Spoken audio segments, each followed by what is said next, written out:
Kozhikode medical കോളേജിന് സമീപം ശക്തമായ മഴയിൽ വീട് ഭാഗികമായി തകർന്നു. വെള്ളിപ്പറമ്പ് സ്വദേശി നൌഷാദിന്റെ വീടിന്റെ അടുക്കളയും ബാത്റൂമും വർക്കേരിയുമാണ് തകർന്നു വീണത്. പുലർച്ചെ 3 മണിയോടെയായിരുന്നു സംഭവമുണ്ടായത്. ഇന്ന് പുലർച്ചെ 3 മണിയോടുകൂടിയാണ് വെള്ളിപ്പറമ്പ് സ്വദേശിയായ നൌഷാദിന്റെ ഈ കാണുന്ന വീട് തകർന്ന് വീണത്. ആ സമയത്ത് ശക്തമായ മഴ ഈ പ്രദേശത്ത് ഉണ്ടായിരുന്നു എന്നുള്ളതാണ്. ആ മഴയിലാണ് വീട് ഇത്തരത്തിൽ കുതിർന്ന് നനഞ്ഞ് ഇടിഞ്ഞ് വീഴുന്ന സാഹചര്യം ഉണ്ടായത്. ഈ കാണുന്ന ദൃശ്യങ്ങൾ പോലെ തന്നെ അപ്പുറത്തെ ഭാഗവും വീണിട്ടുണ്ട്. അതായത് ഈ വീടിന്റെ മതിലും അതിനോട് ചേർന്നിരിക്കുന്ന തറ ഭാഗവുമാണ് പൂർണ്ണമായും ഇടിഞ്ഞു വീണത്. ഒപ്പം തന്നെ അടുക്കള ഭാഗവും അതിനോട് ചേർന്നുണ്ടായിരുന്ന ശുചിമുറിയും തകർന്നു വീണിട്ടുണ്ട്. വീട്ടുപകരണങ്ങളൊക്കെ തന്നെയും നശിച്ച സ്ഥിതിയിലാണ്. നൌഷാദും ഭാര്യയും മക്കളുമാണ് ആ സമയത്ത് വീട്ടിലുണ്ടായിരുന്നത്. ഒരു 3 മണിയോടെ ഉഗ്ര ശബ്ദം കേട്ട് അവർ ഞെട്ടി ഉണരുകയായിരുന്നു. ആ സമയത്ത് നോക്കിയപ്പോഴാണ് വീട് ഇത്തരത്തിൽ തകർന്നു വീണ് കിടക്കുന്നത് കണ്ടത്. പിന്നീട് അവിടെ നിൽക്കാതെ ഇറങ്ങി ഓടുകയായിരുന്നു. എന്നിട്ട് സിറ്റ് ഔട്ടിലേക്ക് ഓടി. എന്താ സംഭവിക്കുന്ന അറിയില്ല. വന്ന് നോക്കുമ്പോഴാണ് എല്ലാം. അപ്പൊ തന്നെ ആൾക്കാർ വിവരം അറിയിച്ചോ? എല്ലാവരും വീടിന്റെ അകത്ത് ചുറ്റുവട്ടത്തുള്ള അയൽവാസികളൊക്കെ ഓടിയെത്തിയിട്ടുണ്ട്.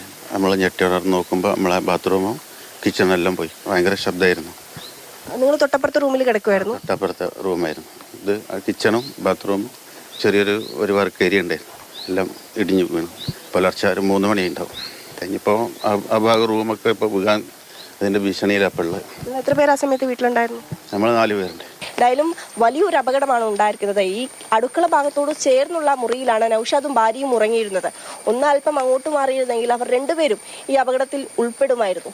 ഏതായാലും നിലവിൽ ഈ വീട് താമസിക്കാൻ പറ്റാത്ത സാഹചര്യമാണ് ഉള്ളത്. ഏത് നിമിഷവും ഇടിഞ്ഞു വീഴാവുന്ന സ്ഥിതിയിൽ തന്നെയാണ്.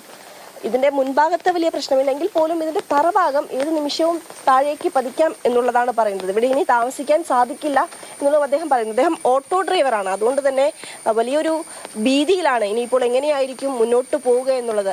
സ്ഥലത്ത് പഞ്ചായത്ത് മെമ്പർ ഉൾപ്പെടെയുള്ള ആളുകളൊക്കെ എത്തിയിട്ടുണ്ട്.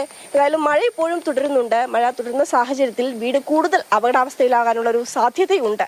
ഒപ്പം തന്നെ തൊട്ടടുത്തുള്ള വീടും ആ വീടിന്റെ മതിലും അതിനോട് ചേർന്നിരിക്കുന്ന അടിഭാഗവും തറഭാഗവും പൊളിഞ്ഞു വീണിട്ടുമുണ്ട്. ഏതായാലും വലിയൊരു അപകടം തന്നെയാണ് സ്ഥലത്ത് ഉണ്ടായിരിക്കുന്നത്. വേണുവിനൊപ്പം അഞ്ജന സുകുമാരൻ, മാതൃഭൂമി ന്യൂസ്, കോഴിക്കോട്.